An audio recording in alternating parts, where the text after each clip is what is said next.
இன்றைய ஆவிக்குரிய வார்த்தை ஆதியாகமம் 12:3. உன்னை ஆசிர்வதிக்கிறவர்களை ஆசிர்வதிப்பேன், உன்னை சபிக்கிறவனை சபிப்பேன், பூமியில் உள்ள வம்சங்கள் எல்லாம் உனக்குள் ஆசிர்வதிக்கப்படும் என்றார். ஆமீன்.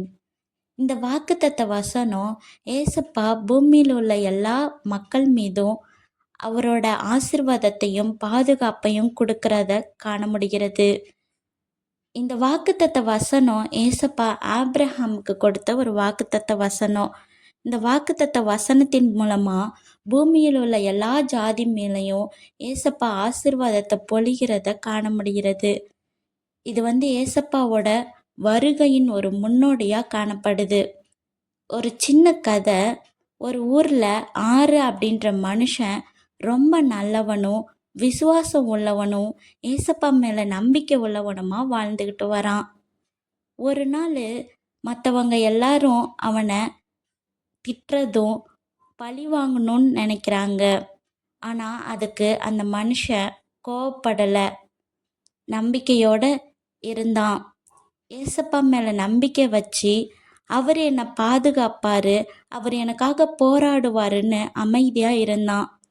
கொஞ்ச நாள் போனதுக்கப்புறம் அவனை பழி வாங்கணும்னு நினச்சவங்க, அவனை திட்டினவங்க எல்லாரும் துன்பத்துக்குள்ள ஆளாகிறாங்க. ஆனால் இந்த ஆறுன்ற மனுஷன் மட்டும் அவனுக்கு தேவையான எல்லா ஆசீர்வாதங்களையும் ஏசப்பா கொடுத்து அவனுக்கு ஒரு நல்ல வாழ்க்கை, குடும்பம், மகிழ்ச்சி, அமைதி எல்லாமே கிடைக்கிது. மற்றவங்க எல்லாரும் இவனை பார்த்து கேட்குறாங்க, நீ அமைதியாக இருந்ததுக்கு பின்னாடி ஒரு நல்ல விசுவாசமும் ஏசப்பா மேலே ரொம்ப நம்பிக்கையும் வச்சுருந்த, உன் மூலமாக எங்களுக்கு அந்த விசுவாசம் தெரியுது அப்படின்னு சொல்கிறாங்க. அதுக்கு அவன் சிரிச்சுக்கிட்டே சொல்கிறான், நான் அமைதியாக இருந்தேன், அது மூலமாக ஏசப்பா எனக்கு ஆசீர்வாதத்தையும் அவரோட பாதுகாப்பையும் அவர் எனக்காக போராடினதையும் என்னால் பார்க்க முடியுது அப்படின்னு சொல்கிறான். இதை கேட்டுட்ருக்க நம்மளோட வாழ்க்கையில் கூட நம்ம ஏசப்பா மேலே ரொம்ப நம்பிக்கை வைக்கணும். நம்பி விசுவாசித்தோம் அப்படின்னா ஏசப்பா நம்மளை ஆசிர்வதிப்பார். கர்த்தர் உங்கள் ஒவ்வொருவரையும் ஆசிர்வதிப்பாராக. ஆமீன்.